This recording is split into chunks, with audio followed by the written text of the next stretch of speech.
Hey friends, welcome to my channel. Shailene here with another video.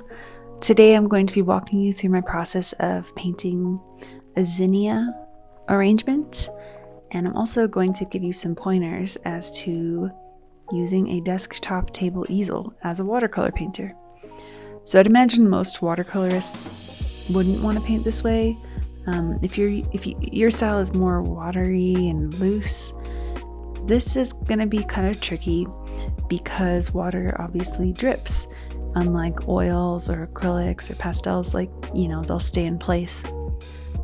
But I didn't love the idea of being hunched over my desk, for so many hours every day. So I decided to train myself to paint upright.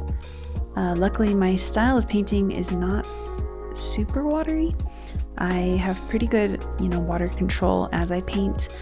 And so yes, if you're wanting to give this a try, my recommendation is to practice. That's all it takes. Really, that's all it takes. I wouldn't necessarily try it for my first time with, something, it's a commission or something I spent an hour sketching out, because, that's the perfect opportunity for everything to go wrong, of course. But, I would maybe try it in my sketchbook or on a loose piece of paper and just see how it feels. Just get some practice under your belt. Something that is also kind of tricky sometimes is, making sure my wrist and my arm are not just floating in the air painting. I like to make sure my elbow is on the table. So having an easel that's very adjustable. I love this one from Winsor & Newton. It's, I think I got it at a store out in Nashville called Plaza Art. If I can find a link for it, I will definitely put it in the description below. But yes, I like to make sure that if I need it really high, I can, lift it, adjust it, all that good stuff, because that's extremely helpful. I had a much smaller, cheaper one before, and that one I wasn't able to really customize it the way I liked. This one is so much better. So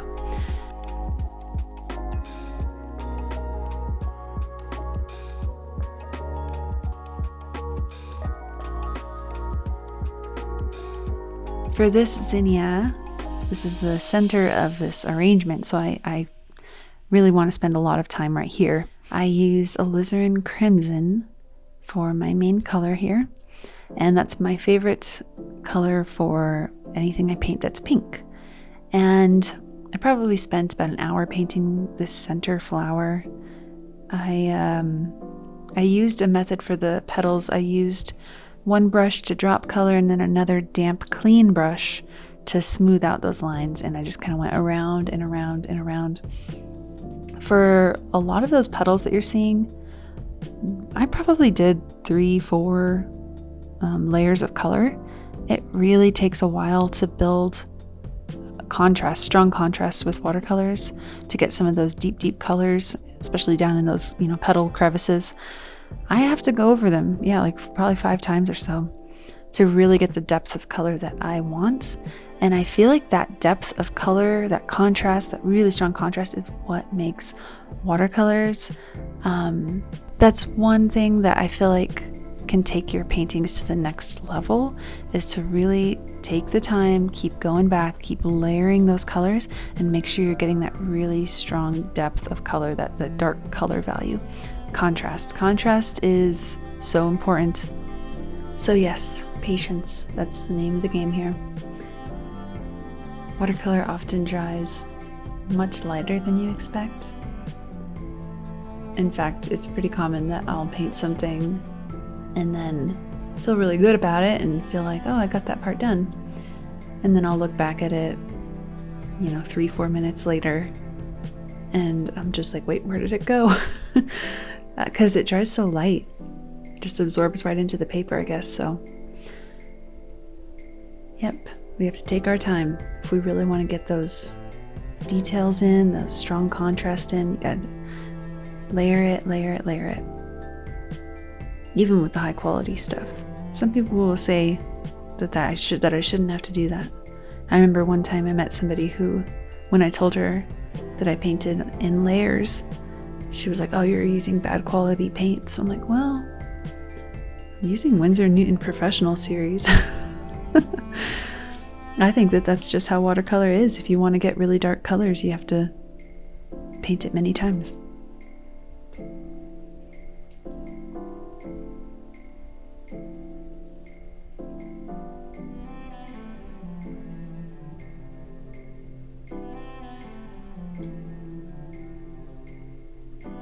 You know, I think we can learn a lot about aging with grace from flowers. They still have so much beauty as they're fading and wilting. I think that they're just as gorgeous as new blooms. Ah, I love them. I want to paint more old wilting flowers. Maybe in future arrangements. Maybe I'll do an arrangement of just wilting flowers. That would be fun. They're definitely more challenging. You have to bring in a lot of different colors.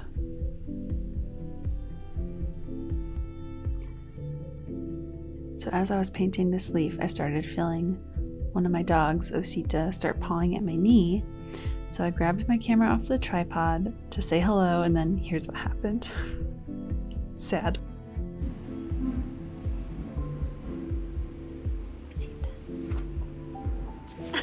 Oh no. Sounded bad, but I think she was okay. And I hope she forgives me for laughing at her. She just wanted to sit on my lap. Anyways, moving right along, I was going to mention that you might have noticed that I like to layer yellow underneath my leaves. And I do that because these flowers were all taken from, well, they were actual photos from Zinnias in a garden. It was actually my husband's aunt's garden. And because they're in a garden, because there was sunlight shining on them, I always find that the best way to kind of capture that look of the sun shining through a leaf is to actually have yellow underneath it. So I use Indian yellow underneath my green for all of the leaves in this, and I feel like it just gives it that kind of radiance, luminous, that's the right word. I think that's the right word. But yes, I like to feel like there's some sun shining on these leaves, so that's why I add that yellow.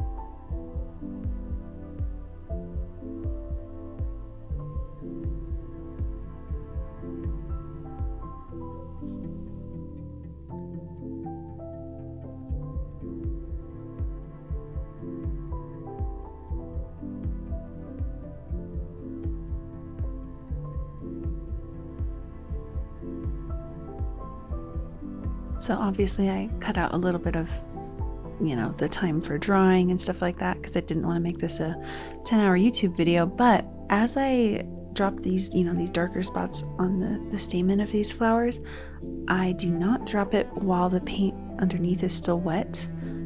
It would make it, a big muddy mess. I wouldn't have the, definition like I do if I didn't wait for it to dry. So just a little tip there, make sure to let layers dry, especially when you're adding dark color on top of light color. Let it dry. Take your time. All right, y'all. That's probably enough talking from me today, huh?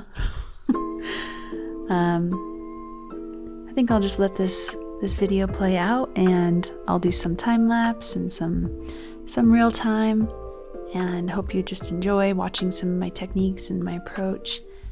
And I will talk to you again in a few minutes.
All right, home stretch, final details.